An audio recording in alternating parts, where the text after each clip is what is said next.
Speaking of competition, we saw France losing bitterly to a small country, a developing country. France wasn't equal to the competition. We love France, of course.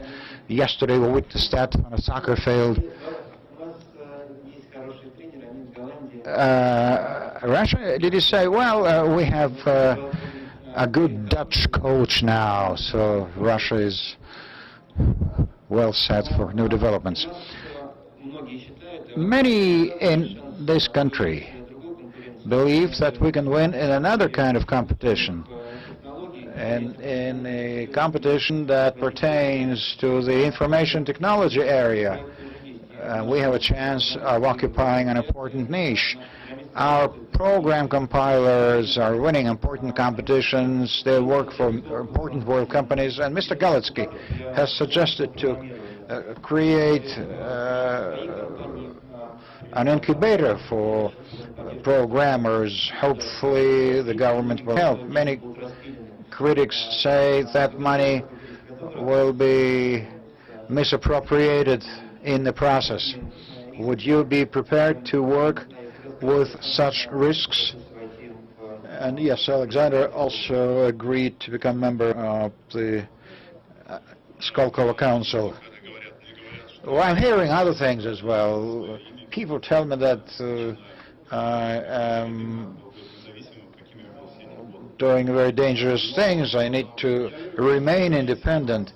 I do believe, however, that there's a lot of room for innovation in Russia. In Russia, there is undoubtedly a lot of knowledge, a lot of expertise, and there are gifted people. They have accumulated a lot of knowledge in the universities and research centers. There are a lot of gifted people with good education to their credit. However, the problem is that over all these years, in the world around us, we see very, very few companies. You can talk of Mr. Kaspersky, Aide, Economies, etc.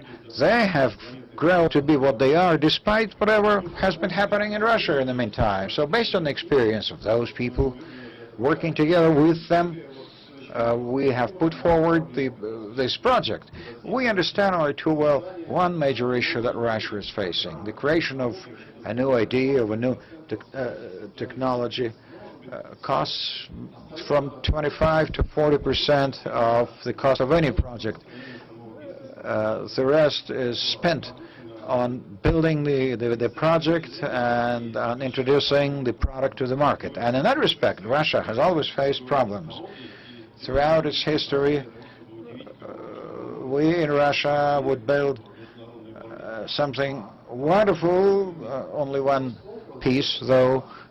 We cannot really do it on a mass scale, but Skolkovo offers a chance to integrate the results of research efforts of people throughout the world.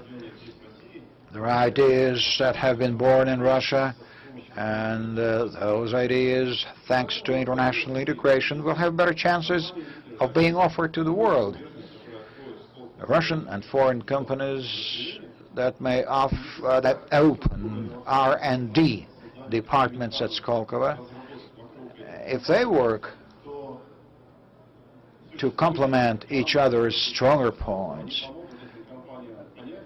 they will help others to market their products, particularly those products are mutually complementary. That requires a certain number of people who know how to do that. So that was the idea behind the incubator. So we thought there was a lot of sense in diving into the Skolkovo project. Our money, the government money, we wanted to do that without the government effort. So if the government is also willing to help, so much the better. Thank you. I just want to perhaps give a slightly different take on enthusiasm for this project and what can be accomplished in a relatively short period of time. You have an excellent education system in Russia. You have a lot of great research. If you can now combine that with the entrepreneurial spirit of some of the major international corporations, the Ciscos, the Nokias, the Intels, whatever, who will commit to have a presence, will commit to carry out joint research activities with universities, will commit to be involved in the venture capital process.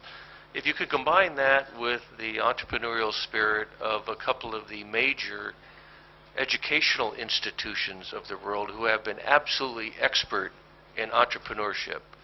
I mean, we have the provost of MIT sitting in the front row here who's been spending the last week touring Russian universities and research establishments. And MIT, along with Stanford University, are absolutely superb in promoting a culture of entrepreneurship, not just research, but turning research into new products, new companies, new services.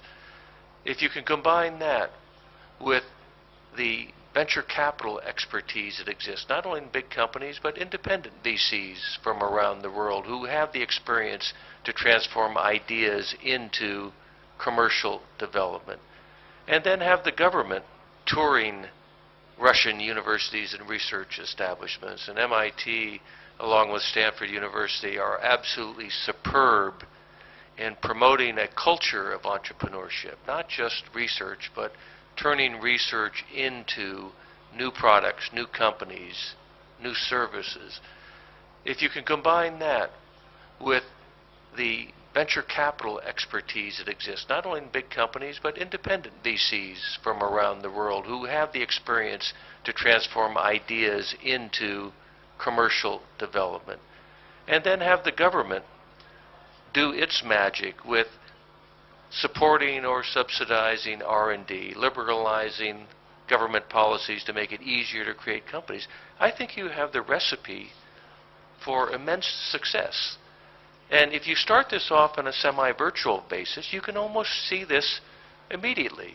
The companies are committed to work in this area.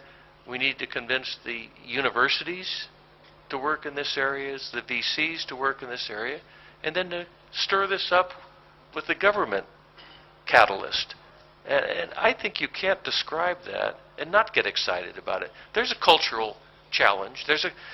By the way, there's a cultural challenge everywhere in the world to failure, fear of failure, and entrepreneurship. Part of that can be overcome by the teaching in business schools and teaching people how to be entrepreneurs. Part of that can be overcome by the experience of people who have already done it.